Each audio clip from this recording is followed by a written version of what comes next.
الحمد للہ وحدہ والصلاة والسلام علی من لا نبی بعدہ قال اللہ تبارک و تعالی فی کلام المجید والفرقان الحمید وکلا وعد اللہ الحسنى صدق اللہ العظیم وبلغنا رسولہ النبی الکریم الامین بلغ العلا بکمالہ کشف الدجی بجمالہ حسنت جمیع خصالہ صلوا علیہ وآلہ۔ حضرات محترم، کچھ ہی عرصہ سے بعض خانقاہوں سے رفت کی گندی بدبو اور الحاد اور بے دینی اور زندقہ کی منحوس فضا نے مقدس مقامات کو گدلا کر دیا ہے۔ ہوا یہ کہ بہت عرصہ سے فرق باطلہ کے رد میں ہمارے علماء نے چند ایک گروہوں کو پکڑا، انہی کو اپنا مخاطب بنایا اپنی گفتگو کے اندر،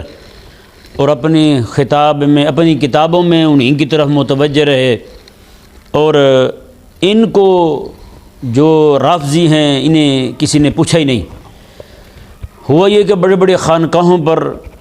انہوں نے پنجے ڈالے اپنے، اور بڑے بڑے نام نہاد صوفی جو ہیں وہ ان کی طرف مائل ہوئے۔ آج نتیجہ یہ دیکھنے کو ملا کہ اہل اللہ کے مزارات پر نعوذ باللہ من ذالک سر عام کریم آقا صلی اللہ علیہ وآلہ وسلم کے صحابہ کرام علیہم رضوان کی گستاخیاں ہو رہی ہیں، اور کریم آقا صلی اللہ علیہ وآلہ وسلم کے صحابہ کرام علیہم رضوان پر باقاعدہ نام لے کر ان کی اہانت ہو رہی ہے، اور ان پر نعوذ باللہ کفر کے فتوے داغے جا رہے ہیں۔ یہ کر بھی وہی رہے ہیں صوفی نام نہاد جو بڑے عرصہ سے کہہ رہے ہیں کہ صوفی بڑا امن پسند ہوتا ہے۔ یہ صوفی امن پسند بے ایمانہ ہوتا ہے کہ اپنے دور کے کافر کو کچھ نہیں کہتا، اپنے دور کے بے دین کو کچھ نہیں کہتا، اپنے دور کے دین دشمن کے سامنے کبھی آواز بلند نہیں کرتا۔ تو وہی امن پسند صوفی جو سامنے کافر کھڑا ہو اسے کچھ نہ کہے، اور 1400 سال پہلے کریم آقا صلی اللہ علیہ وآلہ وسلم کے صحابہ کرام علیہم رضوان جو اس دنیا سے تشریف لے جا چکے ان پر کفر کے فتوے داغے، یہ کون سا صوفی ہے؟ یہ ایسا بندہ صوفی کہلانے کا حقدار نہیں، پرلے درجے کا ذلیل ہے جو کریم آقا صلی اللہ علیہ وآلہ وسلم کے صحابہ کرام علیہم رضوان کے بارے میں ایسی نازیبہ بات کرتا ہے۔ ہوا کچھ یوں ہم سے کہ ہم سے بھی سستی ہوئی ہے کہ خانقاہیں بنانے والے ہم لوگ بزرگ، ہمارے وہاں مزارات ہمارے بزرگوں کے اہل سنت کے، لیکن وہاں پر آج قبضہ جو ہے وہ آپ کو انہی جو کالے منہ والے اور کالے دل والے لوگ جو ہیں انہی کا آپ کو دکھائی دے گا۔ اس کا سبب جو ہے وہ بالکل عیاں ہے کہ جتنے بھی معمولات اہل سنت تھے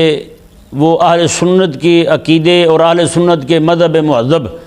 کے تقویت کا بہت بڑا سامان تھے۔ آج وہی چیزیں جو ہیں معمولات اہل سنت کو اگر آپ دیکھیں بدقت نظر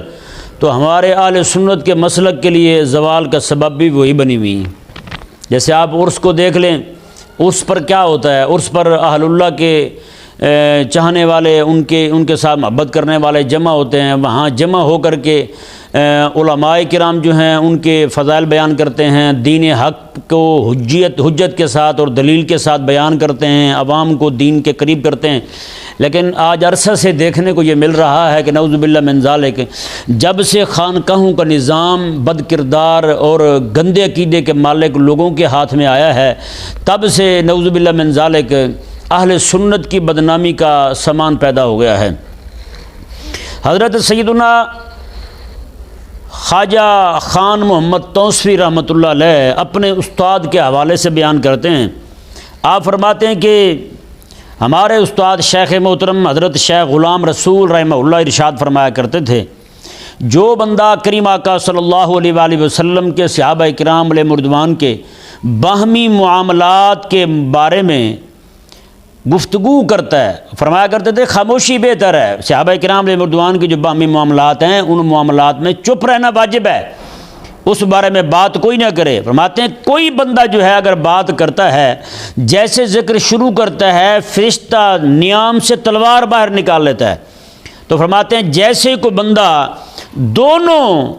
فریقوں میں سے کسی ایک کے بارے میں ذرہ برابر بھی کمی کا لفظ بولے، ذرہ برابر بھی دوسرے فریق کے بارے میں، جیسے عموماً ہوتا یہ ہے کہ حضرت سیدنا امیر معاویہ رضی اللہ تعالیٰ عنہ کے بارے میں، حضرت سیدہ کائنات عائشہ الصدیقہ رضی اللہ تعالیٰ عنہ کے بارے میں، حضرت عمر بن عاص رضی اللہ تعالیٰ عنہ کے بارے میں، اور حضرت ابو موسیٰ اشعری رضی اللہ تعالیٰ عنہ کے بارے میں، اور باقی جو اجلہ صحابہ کرام علیہ رضوان ہیں ان کے بارے میں نعوذ باللہ من ذالک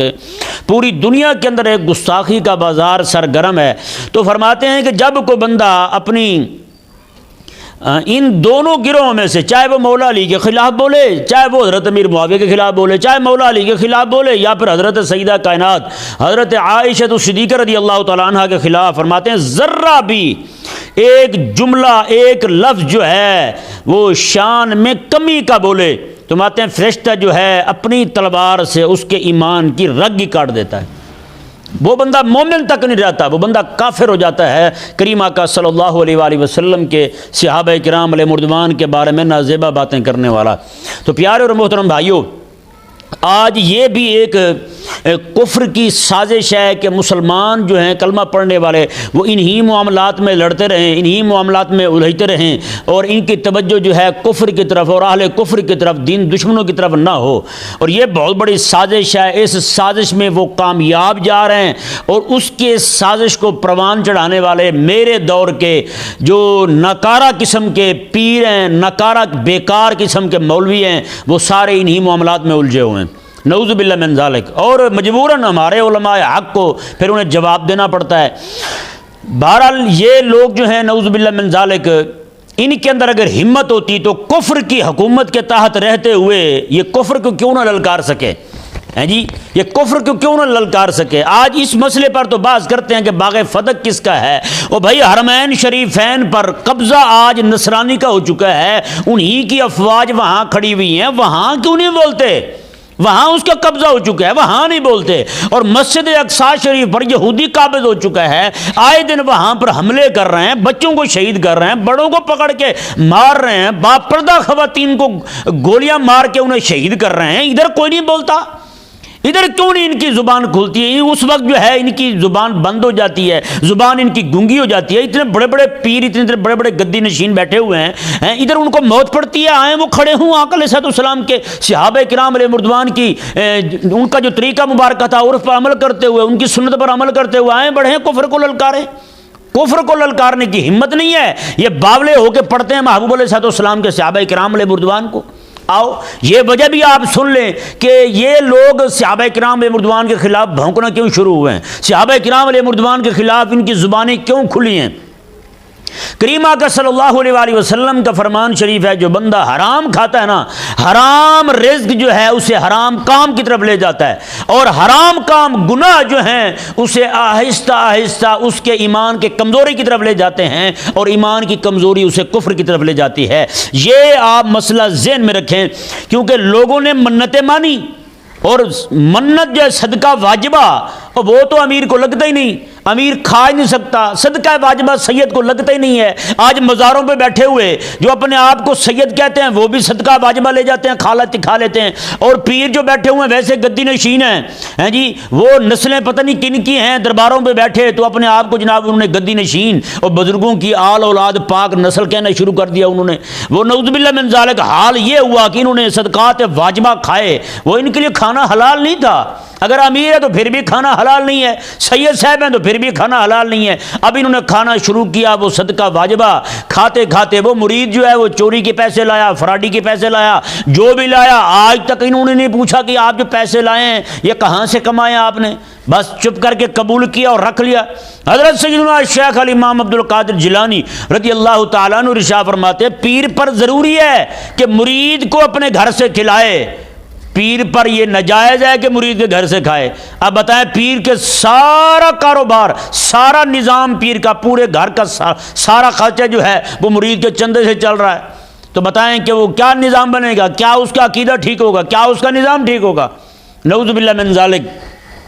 تو آج جو نعوذ باللہ من ذالک خانقاہوں سے اتنی گندی بدبو اٹھ رہی ہے، یہ نعوذ باللہ من ذالک ہماری سستی کا نتیجہ ہے۔ آج بھی اب بہت سارے ہمارا جو طبقہ ہے ان کو پکڑ لیں، انہیں کہیں جی آپ قلخانی پہ تقریر کریں، 4 گھنٹے مولوی سانس نہیں لے گا، اسے کہیں 40ویں پہ تقریر کریں، 3 گھنٹے تقریر کرتا رہے گا، 11ویں پہ تقریر کریں 4 گھنٹے تقریر کرتا رہے گا، اسے کہیں یار مشاجرات صحابہ پہ فلاں نے بکواس کر دی، آپ جواب دیں، 2 منٹ نہیں بول سکتا۔ آپ کہیں جی حضرت سیدنا ابو بکر صدیق رضی اللہ تعالیٰ عنہ کے بارے میں آپ اس پہلو سے بات کریں کہ ان کے غلبہ دین کے لیے ان کی کیا جد و جہد ہے، خاموش ہو جائے گا۔ حضرت عمر رضی اللہ تعالیٰ عنہ پر فلاں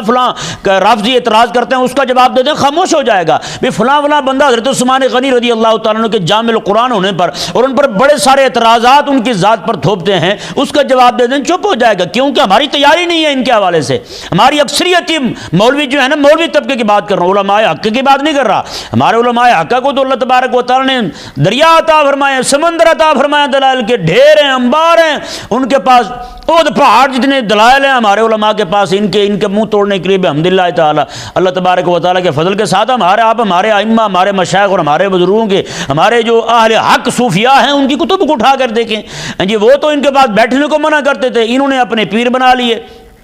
آج نعوذ باللہ من ذالک پیر بیٹھ کے یہ اعلان کرتا ہے، ہاں جی جو بندہ حضرت امیر معاویہ کو کافر کہے گا وہ میرا بیعت ہو سکتا ہے۔ بتائیں کیا ظلم اور کیا زیادتی ہے، کیا جناب اندھیر نگری ہے یہاں پر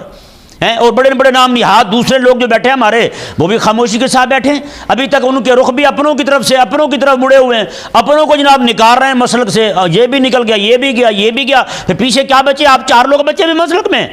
ہیں۔ وہ جو دین حق کے دشمن ہیں ان کے خلاف آپ نہیں بول سکتے، وہ جو دین حق کے دشمن صحابہ کے خلاف بول رہے ہیں، اپنے سامنے کھڑے کفر کی حکومت کو نہیں للکار سکتے، وہ صحابہ کرام علیہ رضوان کے خلاف بول رہے ہیں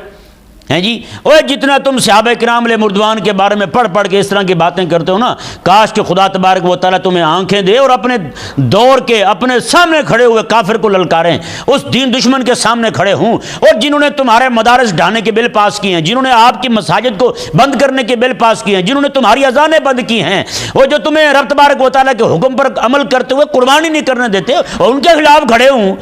وہاں موت پڑتی ہے تمہیں، وہاں تمہیں پتہ نہیں نذرانے بند ہو جائیں گے۔ اس نانا صوفی وہ ہوتا ہے جو دین حق کا تابع ہوتا ہے، دین حق کو ماننے والا ہوتا ہے، آپ کی طرح صوفی نہیں ہوتا۔ آپ کا تو درجہ انتہا درجے کا خصاصت والا ہے، آپ تو ضلالت کے پیکر ہیں جو محبوب کریم صلی اللہ علیہ وسلم کے صحابہ کرام علیہ رضوان کے بارے میں باتیں کر رہے ہیں۔ اللہ اکبر کبیرہ۔ فتاوی رضویہ شریف میں جلد 29 صفحہ نمبر 233 پر امام اہل سنت امام احمد رضا خان حنفی ماتریدی رحمہ اللہ ارشاد فرماتے ہیں، اہل سنت کے عقیدہ میں تمام صحابہ کرام علیہ رضوان کی تعظیم فرض ہے اور ان میں سے کسی پر بھی تان حرام ہے اور ان کے مشاجرت میں خود ممنوع، کیونکہ حدیث شریف میں آقا علیہ السلام نے ارشاد فرمایا جب میرے صحابہ کا ذکر کیا جائے تو بحث سے رک جاؤ، بس اس کے علاوہ کوئی بات ہی نہیں۔ جب حضور علیہ السلام نے ارشاد فرما دیا، رب تعالیٰ نے وعدہ فرما لیا وَكُلًّا وَعَدَ اللَّهُ الْحُسْنَى فرما کر، اب کسی کو کیا مجال ہے کہ باتیں کریں محبوب علیہ السلام کے صحابہ کرام علیہ رضوان کے بارے میں۔ میں یہاں پہ ایک قصہ سنانا بڑا ضروری جانتا ہوں،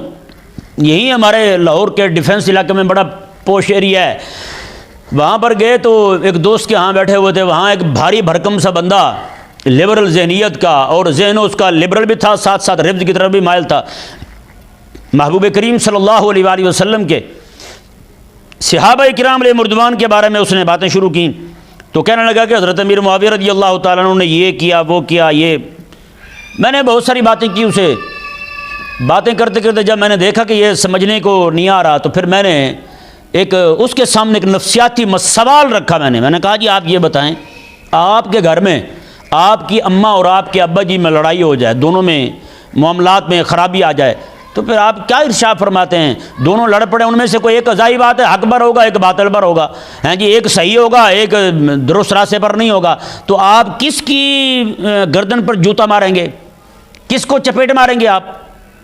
جب میں نے یہ کہا تو وہ چپ ہو گیا، وہ کہنے لگا کہ میں تو بچہ ہوں ان کا، میں کیوں بولوں گا؟ میں نے کہا جب اپنے ماں باپ کے فیصلے تو نہیں کر سکتا تو محبوب علیہ السلام کے صحابہ کے فیصلے کرنے والا تو کون ہوتا ہے؟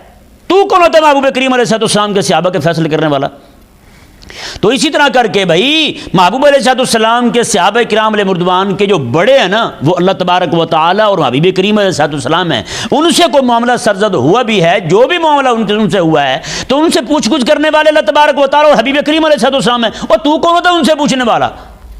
ہیں؟ اور تو اپنے دور کے حاکم سے نہیں پوچھ سکتا جو کفر کو غالب کیا ہوا ہے، اپنے دور کے حکمران کے سامنے نہیں کھڑا ہو سکتا، اتنی گستاخیاں کر رہا ہے، اتنی بے دینی کو بپا کیے ہوا ہے، رسول اللہ علیہ السلام کی دشمنیاں کر رہا ہے، آقا علیہ السلام کی گستاخیاں کر رہا ہے، اس کے سامنے کھڑا ہو نہیں سکتا. تو حرام خور، تو کھڑا ہوتا ہے محبوب علیہ السلام کے صحابہ کے سامنے. تجھے کس نے قاضی بنایا اور کس نے جج بنایا ہے کہ تو محبوب کریم علیہ السلام کے صحابہ کو کٹہرے میں کھڑا کر کے تو قاضی بن جا اور جج بن جا اور ان کے فیصلے کر؟ تو اس لیے آپ کا کام جو ہے نا صرف حلوے مانڈے کھانا ہے، آپ وہ کھائیں اور خدا کے لیے اپنا گندا منہ جو ہے نا محبوب کریم علیہ السلام کے صحابہ کرام علیہ مردوان کے بارے میں نہ کھولیں. یہ ہمارا ہر اس ذلیل کو پیغام ہے. اور یہ بھی آپ ذہن میں رکھیں، کوئی بھی بندہ ان کو پیر نہ کہے، یہ مجاور ہیں، یہ قبر پرست ہیں، یہ قبر فروش ہیں، یہ حرام خور ہیں. ہاں، قبر پرست ہو، قبر فروش ہو، انہوں نے بزرگوں کی گدیاں بیچی ہیں، انہوں نے بزرگوں کی قبروں کے غلاف بیچے ہیں، انہوں نے بزرگوں کی حرمت بیچی ہے، انہوں نے بزرگوں کی عزت پائمال کی ہے. تو یہ لوگ جو ہیں جتنے بھی بیٹھے ہوئے اس وقت گدی نشین بن کر، میں اہل حق کی بات نہیں کر رہا ہوں، صرف ان کی بات کر رہا ہوں جو بے دینی پھیلا رہے ہیں، الہاد پھیلا رہے ہیں، زندگی پھیلا رہے ہیں، محبوب کریم علیہ السلام کے صحابہ کرام علیہ مردوان کی گستاخیاں کر رہے ہیں اور دین حق کو چھپائے بیٹھے ہیں. اپنے آداب ایسے بیان کریں کہ جو میرا بیعت ہو گیا، ہاتھ میں ہاتھ دے دیا، جنت جائے گا. تو جس نے امام الانبیاء علیہ السلام کے ہاتھ میں ہاتھ دیا ہو، جس نے محبوب کریم علیہ السلام کی بارگاہ میں حاضری دی ہو اور ایک بار نہیں ہزاروں بار بیٹھا ہو، سینکڑوں ہزاروں نمازیں حضور کے پیچھے پڑھی ہوں، اس کی عظمت اور شان کا اندازہ کون لگا سکتا ہے؟ اللہ تبارک و تعالیٰ کی بارگاہ میں التجا ہے، اللہ تبارک و تعالیٰ ایسے جتنے بھی مزاروں پہ بیٹھے گدی نشین ہیں، جتنے بھی بیٹھے مجاور ہیں، قبر فروش ہیں، اللہ تبارک و تعالیٰ سب کا بیڑا غرق فرمائے، اسلام کو اور اہل اسلام کو غلبہ عطا فرمائے.